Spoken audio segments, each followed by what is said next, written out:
L'infirmière et l'infirmier ont un rôle important à jouer dans la lutte contre le sida, en particulier aussi dans l'éducation thérapeutique et l'observance des traitements. Après un dépistage, une personne donc qui découvre qu'elle est porteuse du virus sera prise en charge médicalement et bénéficiera d'un traitement qui lui permettra de ne pas tomber malade dès lors qu'il est bien pris, d'où l'importance de l'observance, et de ne pas transmettre le virus.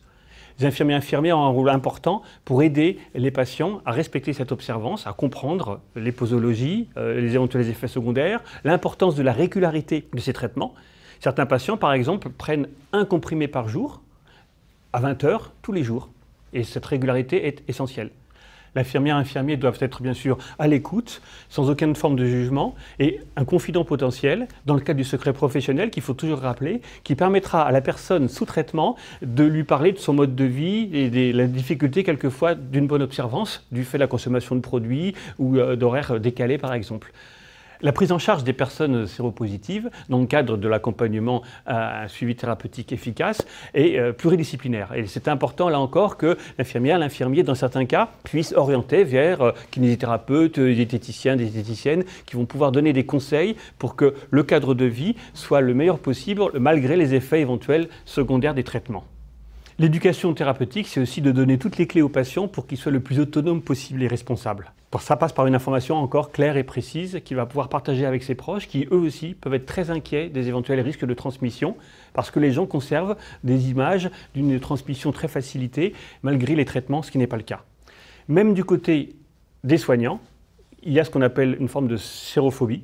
et des soignants qui, encore au jour d'aujourd'hui, refusent de soigner les personnes porteuses du virus VIH en ayant peur qu'elles puissent leur transmettre le virus, alors que si ces gens en particulier sont sous traitement, vous l'avez compris, et prennent bien les traitements, le risque est absolument nul. Rappelons d'ailleurs que tout soignant doit soigner absolument tout le monde, sans aucune forme de ségrégation, et que d'ailleurs toute personne que nous soignons, nous devons la soigner comme si elle était porteuse éventuelle du VIH ou de l'hépatite B sans le savoir.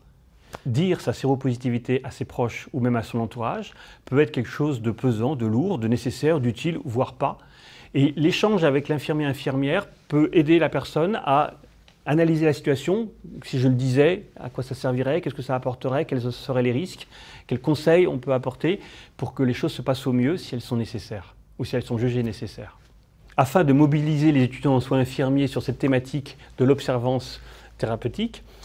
il peut être intéressant de les mettre en situation par rapport à certains jeux de rôle où l'un ou l'autre exprimeront dans la peau de quelqu'un qui est sous traitement